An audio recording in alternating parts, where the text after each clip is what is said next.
Meus amados, voltando os nossos olhos para o nosso texto, nós vemos que Jesus estava de caminho para Jerusalém e diz o texto que ele passava pelo meio de Samaria e da Galileia. E ao entrar numa aldeia, nos diz o texto que saíram ao seu encontro 10 leprosos. Ao que tudo indica, ao que o texto nos deixa perceber, nessa aldeia havia uma comunidade de leprosos e ali estavam juntos judeus e samaritanos. E nós podemos observar, meus amados, com base nessa informação e com base nesse relato, nós podemos ver como a miséria nivela os homens. Nós vivemos numa sociedade em que existem classes de homens, classes de pessoas, e esse texto nos mostra que uma situação de infelicidade, uma situação de miserabilidade torna os homens iguais. Não há diferença de raça, de credo, de cor, de riqueza, de classe social. Nós não devemos nos esquecer que estamos lidando em um contexto onde judeus e samaritanos eram inimigos. Você deve estar lembrado que no capítulo 4 de João, o evangelista nos informa que judeus e samaritanos não se davam, eles eram inimigos. Nós vamos perceber isso no Novo Testamento, especialmente nos evangelhos, e qualquer pessoa que conheça a história bíblica vai saber, vai compreender e entender o porquê dessa inimizade que havia entre judeus e samaritanos. Mas o fato é que aqui não existe lugar para o orgulho, não existe lugar para o salto alto, para o queixo levantado, para o nariz empinado. Todos estão padecendo da mesma miséria. São leprosos e a miséria os nivela. E estão ali juntos, judeus e samaritanos. Uma outra verdade que nós sabemos é que os leprosos não se aproximavam das pessoas sadias. O texto vai nos dizer que eles ficaram longe e gritaram, dizendo a Jesus: Mestre, compadece-te de nós. E é interessante observar, meus amados, que eles não pedem para ser purificados. Observe que o pedido daqueles leprosos não era por purificação. Eles poderiam ter dito: Mestre, nos purifica. Mas o estado de miséria daqueles homens era tamanho que eles clamaram apenas por compaixão. Eles clamaram pela compaixão de Jesus. E Jesus, em resposta àquele clamor, ordena que eles se mostrem aos sacerdotes. Era o que a lei exigia. Os sacerdotes eram a autoridade responsável tanto por declarar alguém leproso, como também por declarar alguém curado da lepra. Só os sacerdotes podiam tomar essa atitude e eram os responsáveis por diagnosticar tanto a doença quanto a sua cura. E é interessante observar, meus amados, que Jesus ele usa de uma maneira diferente aqui. No capítulo 5, aqui do Evangelho de Lucas, Jesus cura um leproso tocando nele. Mas aqui no capítulo 17, Jesus cura esses 10 leprosos sem tocar neles. E o mais interessante ainda, Jesus não proferiu sequer uma palavra de cura. Observe que Jesus não deu nenhuma ordem dizendo: fica limpo. Em um dado momento, Jesus disse: eu quero que tu fique limpo. Ele curou um leproso. Mas aqui não. Ele não pronunciou uma palavra, dando uma ordem expressa de cura. Ele não tocou naqueles homens. Ele apenas deu uma ordem: vão e se mostrem aos sacerdotes. E o texto vai nos mostrar que enquanto eles iam, enquanto eles caminhavam, foram curados.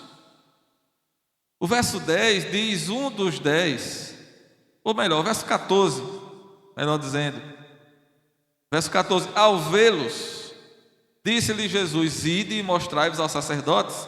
Olha o que diz a segunda parte do verso: aconteceu que indo eles, foram purificados.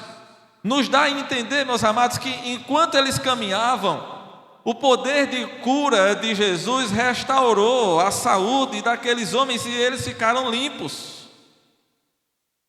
Eu fico imaginando a cena, os 10 leprosos caminhando, agora indo até o sacerdote para serem vistos por ele. E nos chama a atenção, amados irmãos, a obediência daqueles homens.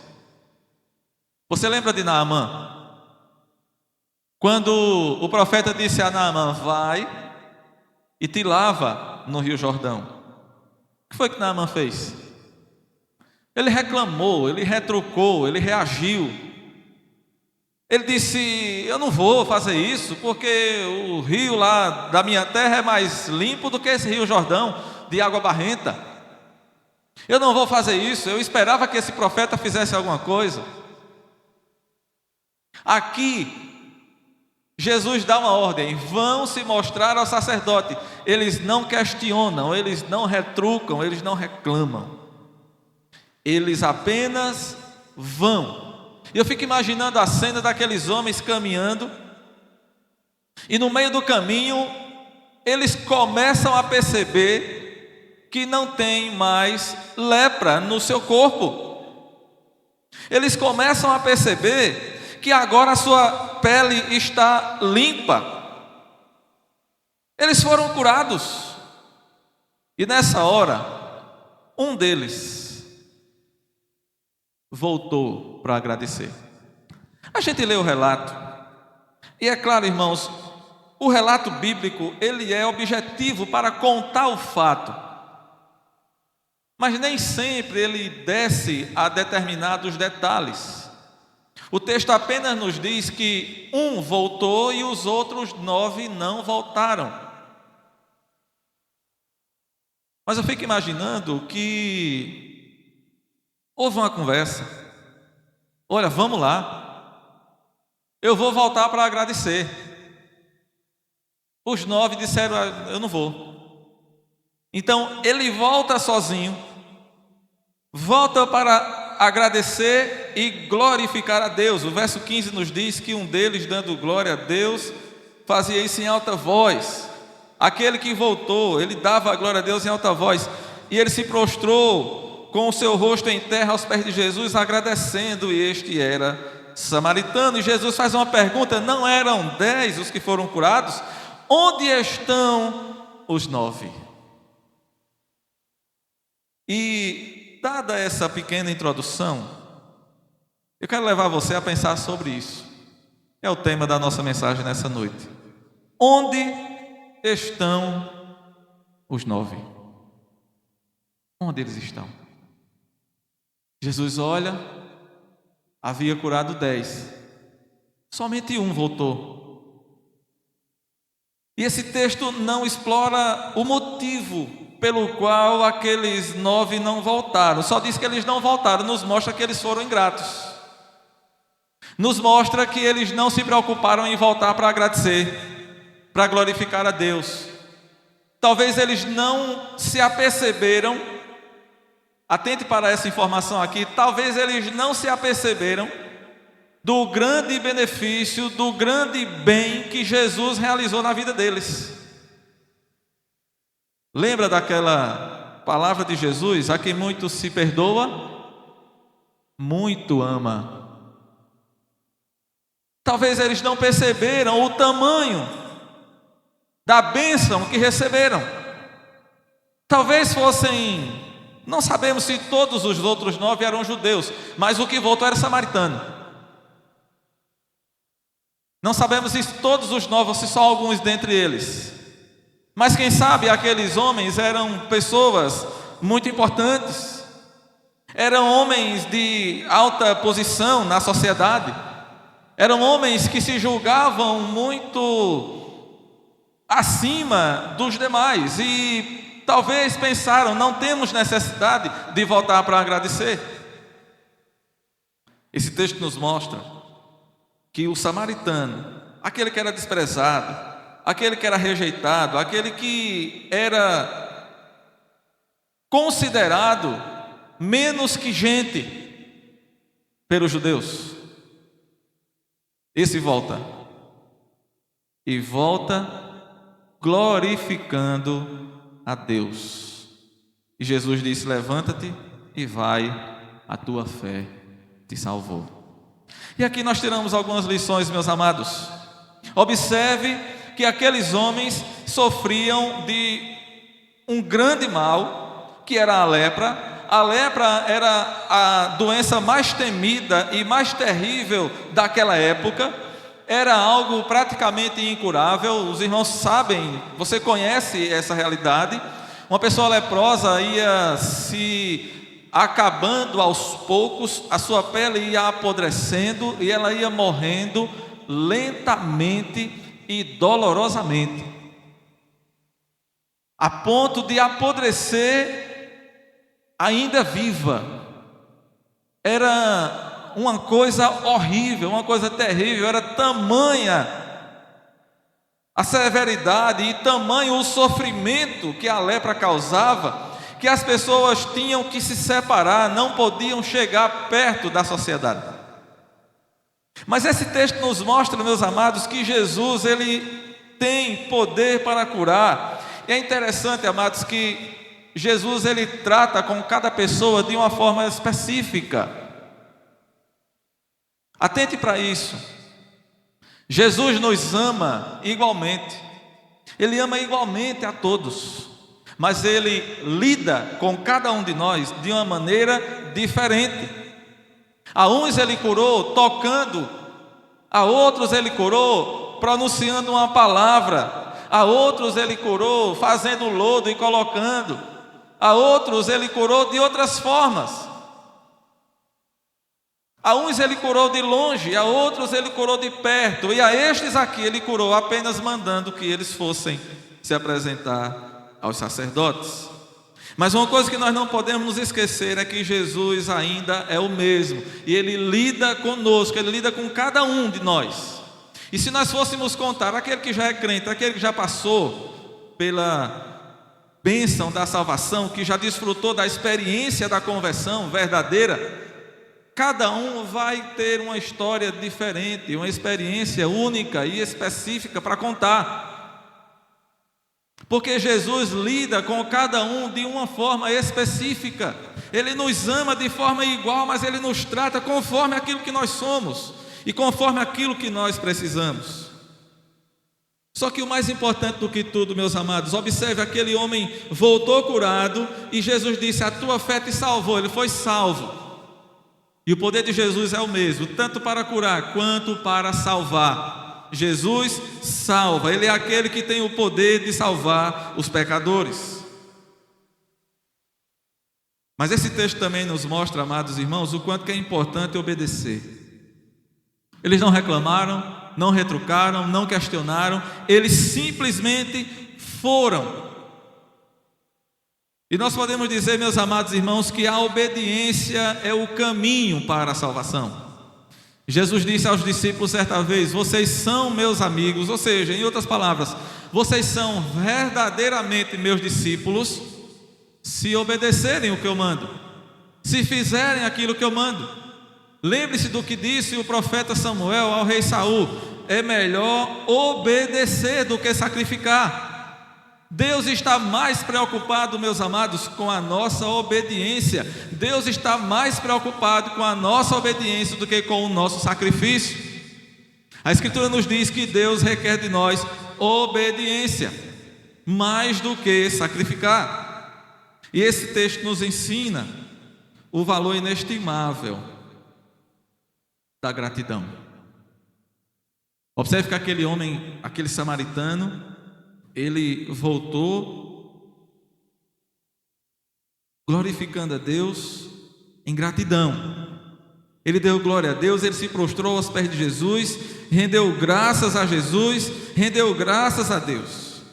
E nós podemos imaginar, meus amados irmãos, aqueles 9 que foram embora, aqueles 9 que não voltaram, mesmo sendo curados. Quem sabe naquela conversa que eles tiveram ali, no momento que perceberam que estavam curados, talvez algum disse: olha, eu não vou voltar para ir agradecer a Jesus, porque faz muito tempo que eu não vejo meus pais. Eu preciso ir lá correndo ver meus pais, para contar essa boa nova para eles, para que eles fiquem alegres. Quem sabe outro disse: olha, faz muito tempo que eu não vejo meus filhos. Quem sabe outro disse: faz muito tempo que eu não vejo minha esposa. Quem sabe outro disse: olha, eu tenho muitos negócios para resolver, eu estou perdendo dinheiro. Eu não posso deixar a minha empresa parada, eu tenho que ir lá correndo, porque eu já tive muito prejuízo por estar aqui separado, então eu não posso. Eu tenho propriedades, eu tenho negócios e eu tenho que tocar a minha vida, afinal de contas, eu tenho que pagar minhas contas. E essa é a desculpa de muito crente hoje.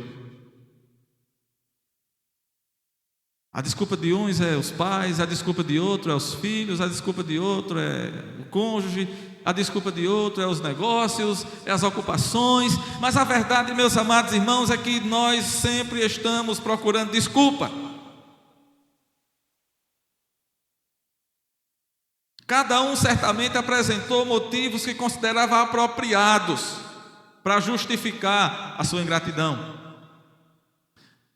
E nós estamos vivendo, irmãos, como nós sempre dizemos e ouvimos, vivendo tempos de frieza, tempos de inconstância, frieza espiritual. E isso nada mais é, meus amados irmãos, do que ingratidão, porque os crentes dos nossos dias não estão percebendo o quanto que foram perdoados, não estão percebendo o livramento que receberam de Deus ao escapar da condenação. Não estão percebendo o quanto que deveriam ser gratos a Deus. Queremos os benefícios de Deus, mas não queremos nos submeter a Ele e glorificá-lo. O reverendo Charles Spurgeon, comentando sobre esse texto aqui, ele disse que existem mais pessoas que recebem benefícios de Deus do que aqueles que agradecem pelos benefícios recebidos. Observe, meus irmãos, preste atenção, não precisa você falar nada. Pense com você mesmo. Quando você ora, quanto tempo você passa pedindo? E quanto tempo você passa agradecendo e glorificando a Deus em suas orações? E você vai saber classificar a você mesmo. Cada um pode fazer essa introspecção. Imagine, pense, quanto tempo você passa pedindo? Quanto tempo você passa agradecendo? E mais difícil ainda, glorificando a Deus em suas orações. A gente não sabe nem o que é isso. Glorificar a Deus em nossas orações. Agradecer a Deus pelo que Ele fez, meus amados, pelo que Ele tem feito por nós. Nós sabemos e constatamos isso. O número dos que suplicam a Deus é bem maior do que aqueles que param para louvar e glorificar a Deus. Mas, meus amados, qual é o motivo que nós temos para glorificar a Deus e agradecer? Observe no verso 19: levanta-te e vai, a tua fé te salvou. O motivo supremo que nós temos para glorificar a Deus, meus amados, é a nossa salvação. Aqueles 9 homens que não voltaram para agradecer, eles se contentaram apenas com a cura física. Eles não estavam interessados na salvação, mas aquele que voltou para glorificar a Deus, ele recebeu, além da cura física, a salvação. Você percebe a diferença? Nós queremos as bênçãos de Deus. A gente está doente, vamos logo pedir para orar e pede oração para os irmãos, manda mensagem no grupo da igreja, vai para o culto de oração, pede oração para que Deus cure, tranquilo. Não tem problema nenhum. Os leprosos clamaram pela misericórdia de Jesus. Não tem problema nenhum nós clamarmos pela misericórdia de Deus. A gente só precisa ter cuidado para o culto de oração não virar uma espécie de ambulatório médico, né? Às vezes só se fala em doença, porque nós temos muitas outras coisas para falar a Deus, inclusive para agradecer. Observe, irmãos, apenas um voltou, e foi para esse que Jesus disse: vai, a tua fé te salvou. É interessante observar o contraste entre os 9 e o único que voltou. Aquele que voltou teve seus pecados purificados por Jesus, teve a salvação, ao passo que os 9 que não voltaram para agradecer tiveram apenas a saúde física, tiveram apenas a purificação da pele. Mas isso é passageiro. Quanto tempo aqueles homens viveram depois? Chegou um dia que eles morreram. E aí, como é que foi? O que aconteceu depois? Mas aquele que voltou para agradecer, ele saiu dali salvo. Agora observe, irmãos, esse texto nos diz que aquele que voltou, e eu quero concentrar um pouco as atenções aqui. Aquele que voltou, ele voltou para agradecer e para glorificar. Observe aí mais uma vez na sua Bíblia, verso 15. Um dos 10, vendo que fora curado, voltou dando glória a Deus em alta voz. Ele estava eufórico, ele não cabia em si. Às vezes a gente fica muito bitolado, né? A gente quer entrar na igreja assim, né? Para que as pessoas não ouçam nem os nossos passos. E a gente senta e não pode nem mexer a cadeira, ninguém pode nem perceber a nossa respiração. E é por isso, irmãos, que muitas vezes os cultos a gente sai com aquela sensação de que há uma frieza, porque parece que nós estamos amarrados, presos.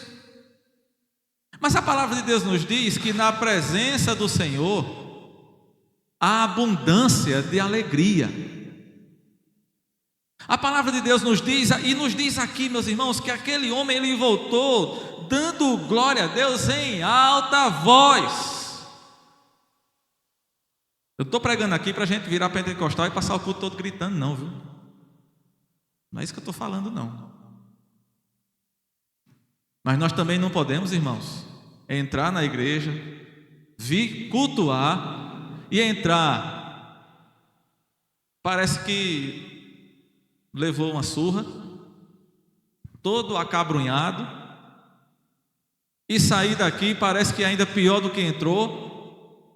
Meus irmãos, nós estamos na presença de Deus, estamos aqui cultuando e glorificando ao nosso Deus. Você quer motivo maior de alegria e de gratidão do que essa? Você sabe o que foi que você recebeu de Deus? Você tem noção da salvação que Deus te deu? Eu gosto muito daquela passagem quando a Escritura diz: como escaparemos nós se negligenciarmos o quê? Tão grande salvação, irmãos. Tão grande é a salvação que Deus nos concedeu, meus amados. E não fosse pela graça e pela misericórdia de Deus, estávamos ou estaríamos irremediavelmente perdidos. Temos motivo para glorificar a Deus, para agradecer, para adorar ao nosso Deus. Aquele homem se prostrou aos pés de Jesus, glorificando em alta voz.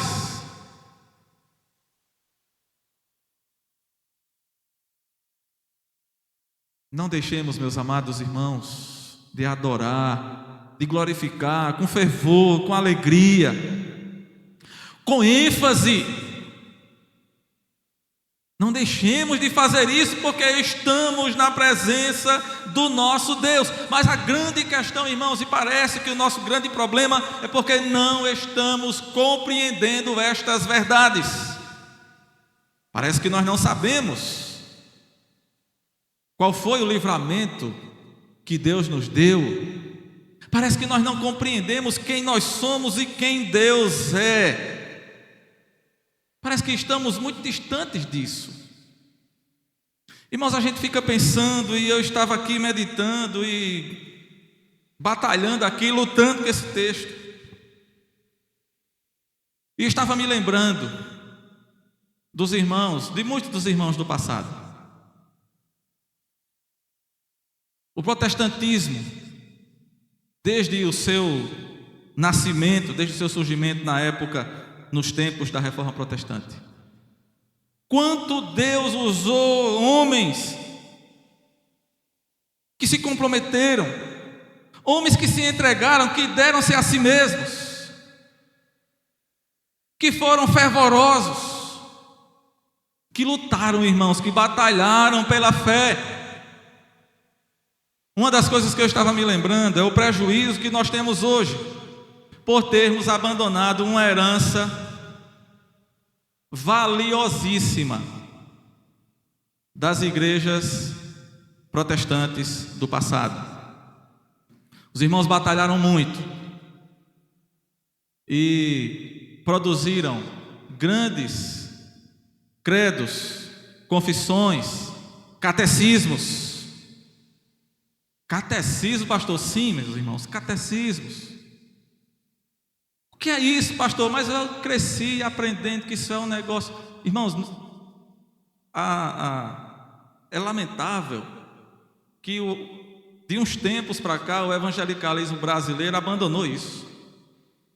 Mas o próprio Calley, Robert Calley, ele produziu uma confissão de fé, ainda que pequena, mas ele produziu uma confissão de fé aqui. Todo mundo conhece os 28 artigos. O próprio Calley produziu um catecismo para crianças, para ensinar as crianças. Mas pastor, isso é o quê? Irmãos, é simplesmente perguntas e respostas acerca de Deus e da Bíblia, da Escritura Sagrada. E isso era de grande valor para os irmãos do passado e nós abandonamos isso. E hoje nós infelizmente temos igrejas abarrotadas de gente que não tem profundidade bíblica, não conhece a Escritura. E aí as pessoas dizem, não, nós não queremos essas coisas, queremos só a Bíblia. Só que os irmãos também não querem a Bíblia, porque o povo não conhece a Bíblia. Abandonaram os documentos de grande valor, mas não querem também a Bíblia. E o resultado é crentes rasos, de uma espiritualidade rasa, fria e problemáticos. Eu quero só mostrar para os irmãos aqui, só exemplificando o que eu estou falando, o que diz a primeira pergunta de um dos documentos tão importantes do passado. Veja o que é que ele ensina. Qual é o fim supremo e principal do homem? Você sabe? Qual é o fim supremo e principal da sua vida? O que foi que Deus planejou para você? Olha a resposta. O fim supremo e principal do homem é glorificar a Deus e alegrar-se nele para sempre. Veja, glorificar a Deus. O que foi que o leproso voltou fazendo? Glorificando a Deus. O fim supremo da tua vida e da minha é glorificar a Deus. Isso aqui era a primeira coisa que o povo aprendia quando se convertia no passado. Hoje os crentes não sabem mais o que é isso. Essa é a primeira pergunta do Catecismo Maior de Westminster. Isso era ensinado para criança, adolescente, jovem e adulto. Todo mundo tinha que aprender isso aqui. E aí as pessoas sabiam qual é o fim principal da sua vida. O fim principal da minha vida é glorificar a Deus e me alegrar nele para sempre. Uma outra pergunta interessante aqui: qual é o seu único conforto na vida e na morte? Irmãos, o que tem de crente desesperado, desenganado, sem alegria, sem prazer, sem conforto? Qual é o seu único conforto na vida e na morte? Olha a resposta: o meu único conforto é que corpo e alma, na vida e na morte, não pertenço a mim mesmo, mas a meu fiel Salvador Jesus Cristo, que ao preço do seu próprio sangue pagou totalmente por todos os meus pecados. Meus irmãos, tem consolo maior do que esse? Saber que na vida e na morte não pertencemos a nós mesmos, pertencemos a Jesus Cristo, o nosso fiel Salvador, que ao preço do seu próprio sangue pagou pelos meus pecados. Você pode imaginar a diferença que isso faz na vida de uma pessoa quando ela compreende isso aqui, quando ela internaliza isso. Mas os crentes não sabem disso.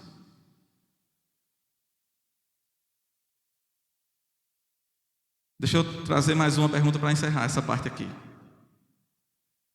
Depois dessa pergunta, essa é a primeira pergunta do Catecismo de Heidelberg. É o documento mais antigo ainda do que o anterior. Qual é o seu único conforto na vida e na morte? Segunda pergunta: o que você deve saber para viver e morrer nesse fundamento? O que é que você deve saber para viver e morrer nesse fundamento, nesse conforto da vida ou da morte, seja lá onde for? Aí ele diz: primeiro, como são grandes meus pecados e minha miséria. Segundo, como sou salvo de meus pecados e de minha miséria. Terceiro, como devo ser grato a Deus por tal salvação. Que coisa maravilhosa. Qual é a primeira coisa que eu preciso saber? Como são grandes os meus pecados e a minha miséria. Olhe para aqueles leprosos. Será que eles reconheciam o tamanho da miséria que eles viviam? O seu corpo estava apodrecendo. Talvez alguns deles ali que estivessem num estágio mais avançado, os dedos já estavam caindo, o nariz já estava caindo, as orelhas já estavam caindo, porque o corpo apodrecia. E era isso que acontecia, e a pessoa ia morrendo aos poucos. Tem miséria maior do que essa? Tem. A do pecado. Porque o pecado mata não só o corpo, ele mata também a alma. E o que nós precisamos entender, meus irmãos, a primeira coisa é essa: quão grandes são meus pecados e a minha miséria. E nós precisamos também entender como é que eu sou salvo dos meus pecados e da minha miséria. Aí a gente não pode explanar isso aqui agora, mas precisamos entender como somos salvos dos nossos pecados e da nossa miséria. E em terceiro lugar, como eu devo ser grato a Deus por tal salvação. Agora, irmãos, nós estamos querendo ver igrejas cheias, igrejas grandes. Estamos acreditando que um simples levantar de mão resolve as coisas, que só porque alguém levantou a mão e fez uma oração de conversão, agora está tudo resolvido, o seu nome foi escrito no livro da vida, você agora está salvo e está tudo certo. E não está. Não está. E nessa perspectiva, as igrejas estão se enchendo de gente que atendeu um convite, que levantou a mão, mas que não entendeu como foi salvo dos seus pecados e da sua miséria. E por não entender isso, não consegue ser grato a Deus pela salvação que recebeu, ou que possivelmente tenha recebido. E sabe qual é o resultado, meus irmãos? Sabe o que é que leva, ou aonde leva o abandono dessa solidez teológica? Que isso é teologia, sim, meus irmãos. É teologia, mas nós precisamos disso. A igreja de Deus precisa entender essas coisas, para sair dessa superficialidade tão grande. E sabe o que é que resulta? Aonde leva o abandono dessa solidez teológica? Crentes imaturos, cheios de problemas, pastores arrancando os cabelos, irmãos. É assustador o cenário. Eu tenho contato com alguns pastores, eu tenho contato com alguns grupos de pastores espalhados pelo Brasil, e eu estou falando apenas na denominação congregacional. Não estou pensando em outras denominações. É assustador a quantidade de pastores com problemas de saúde, sofrendo e não aguentando mais as igrejas. Há um pastor, amigo meu, estava falando com ele recentemente. Ele me disse: Roberto, ore por mim, porque não dá mais para ficar na igreja. Meu mandato está se encerrando e eu não vou mais permanecer. Já avisei para os irmãos e não tenho mais condições de permanecer ali. E isso está acontecendo todo o tempo, todos os dias. Igrejas cheias de crentes imaturos que não trabalham, que pelo contrário dão muito trabalho. Quando os meninos eram criancinhas, Israel e Davi, quando eles eram pequenos, a gente via um programinha na TV com eles e tinha uma musiquinha que diz assim: criança não trabalha, criança dá trabalho. E ele repetia esse refrão algumas vezes: criança não trabalha, criança dá trabalho. E crente imaturo faz o quê? Não trabalha e dá trabalho. Não, pastor, mas eu tenho 50 anos de crente, viu? Isso aí não é para mim, não. Olhe para você. Você pode ter 120 anos de crente e ainda assim ser imaturo. Trabalhe. Observe. E tem uma coisa interessante aqui, irmãos. A gente tem que caminhar aqui para concluir, mas tem uma coisa interessante aqui para a gente observar. Jesus faz uma pergunta: onde estão os 9? Onde estão os 9? Qual foi a resposta do irmão? Ou do irmão que Jesus salvou? Foi o que ele disse? Ele não disse nada. Interessante, irmãos. Quando nós somos crentes amadurecidos, quando nós adoramos verdadeiramente a Deus, meus irmãos, nós não temos tempo para ficar olhando a vida dos outros. Oh, que situação! O que é que as igrejas mais sofrem hoje? Qual é o maior problema dos pastores hoje? Pastor fulano, pastor ciclano, pastor não sei quem. Parece um monte de menino pequeno que fica: mamãe fulaninho, mamãe não sei quem, olhou para mim, fez cara feia, pisou no meu pé, usou meu chinelo.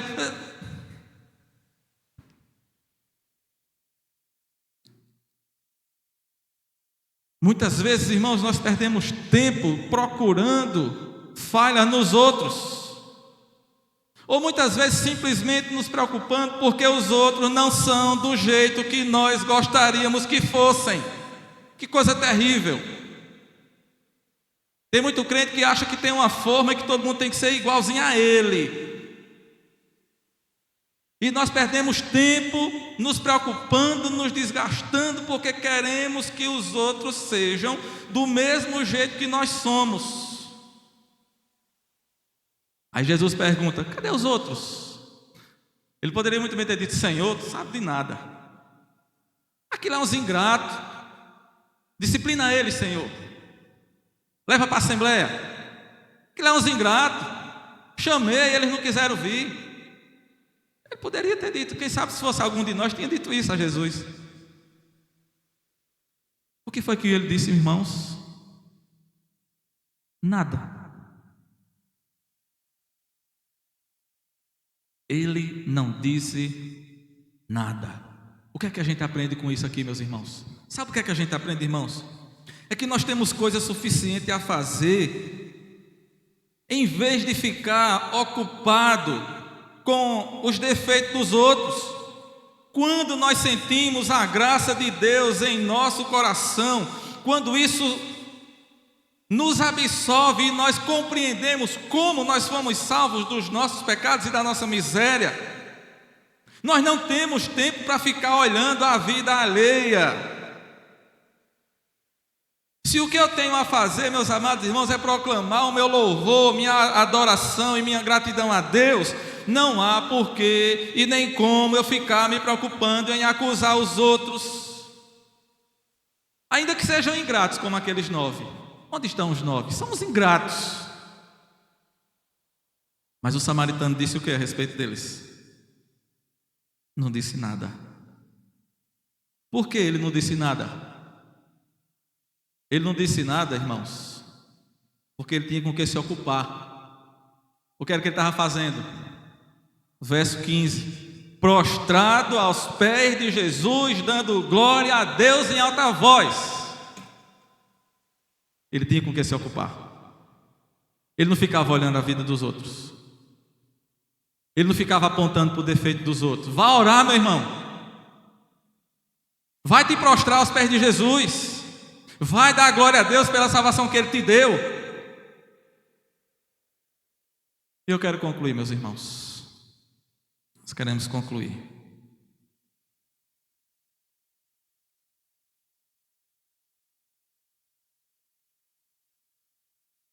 Queremos concluir lembrando que há muitas pessoas que fazem uma profissão pública de fé. Mas é preciso ter cuidado. Não é porque alguém levantou a mão. Não. Não é só levantar a mão e está tudo pronto. Não é. Dentre tantos que fazem uma profissão pública de fé, muitos têm de fato uma vida piedosa, um testemunho exemplar, cujo testemunho é a sua própria vida, é um sermão verdadeiro sendo pregado perante o mundo.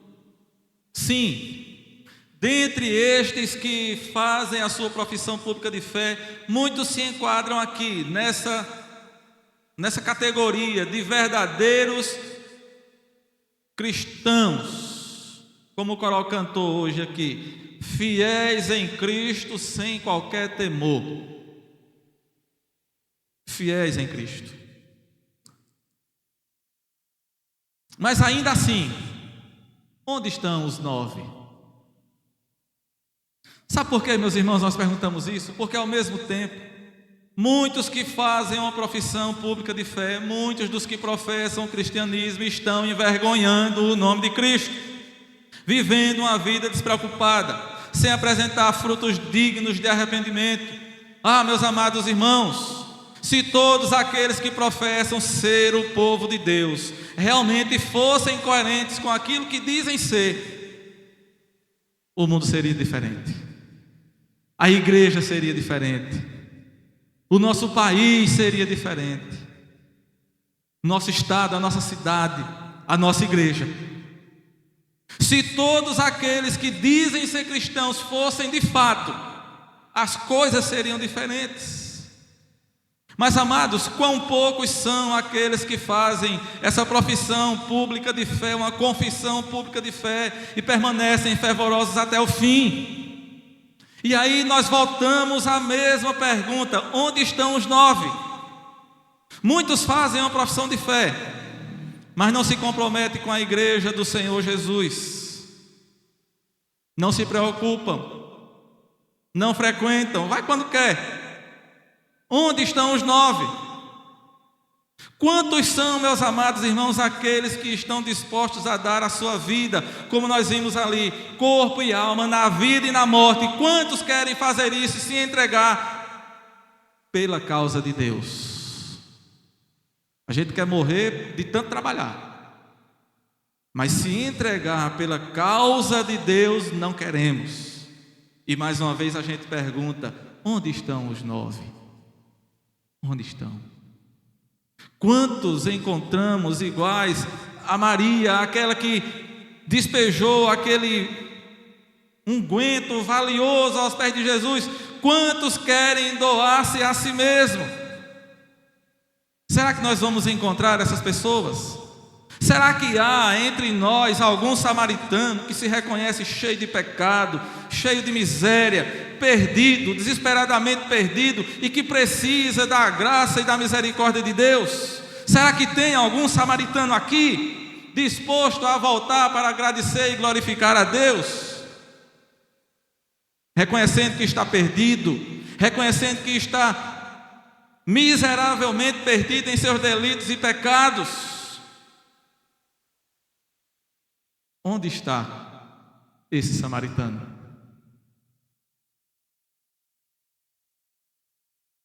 E aí nós olhamos para dentro da igreja. Nós sabemos que mesmo em meio a toda essa escassez de obreiros que nós temos experimentado em nossos dias, Deus tem levantado homens comprometidos com a sua obra.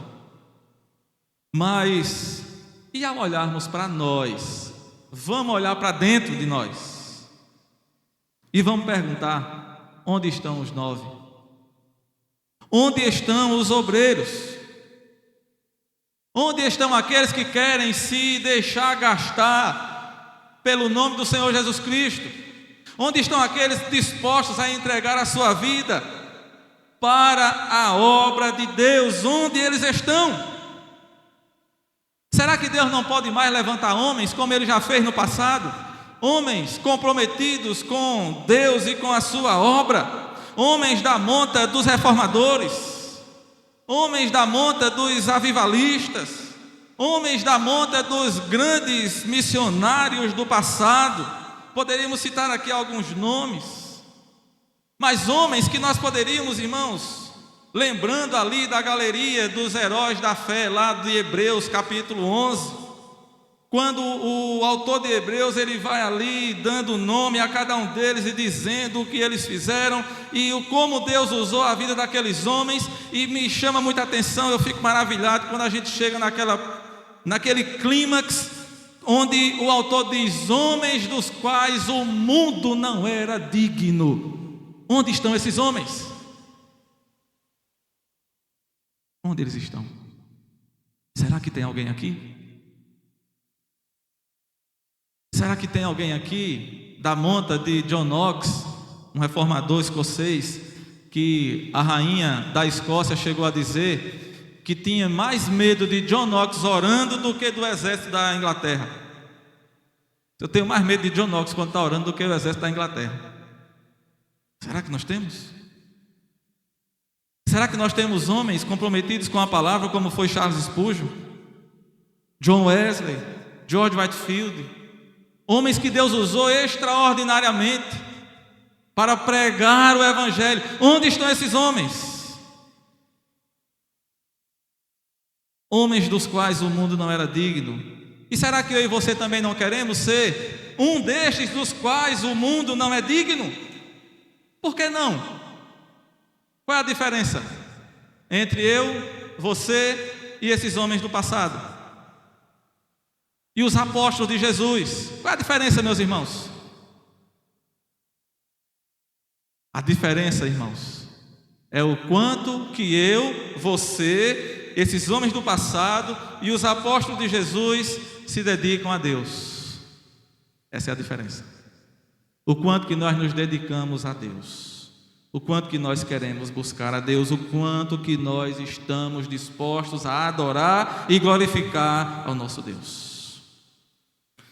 Meus amados irmãos, se nós pudéssemos ao menos esperar que 1 em cada 10 daqueles que ouvem a nossa pregação, imagine aí, se 1 em cada 10 daqueles que ouvem a nossa pregação se pudesse se converter de verdade.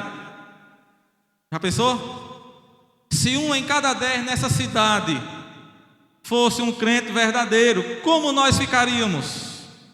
E enquanto eu estava pensando aqui nessa conclusão, me veio à memória o Salmo 126, quando o salmista diz: ficamos como quem sonha, então a nossa boca se encheu de riso e a nossa língua de júbilo. Talvez seria essa a nossa atitude se 1 em cada 10 daqueles que a gente prega se convertesse. Mas ainda assim, ainda que alcançássemos isso, deveríamos continuar fazendo essa mesma pergunta: onde estão os 9? Que Deus nos abençoe.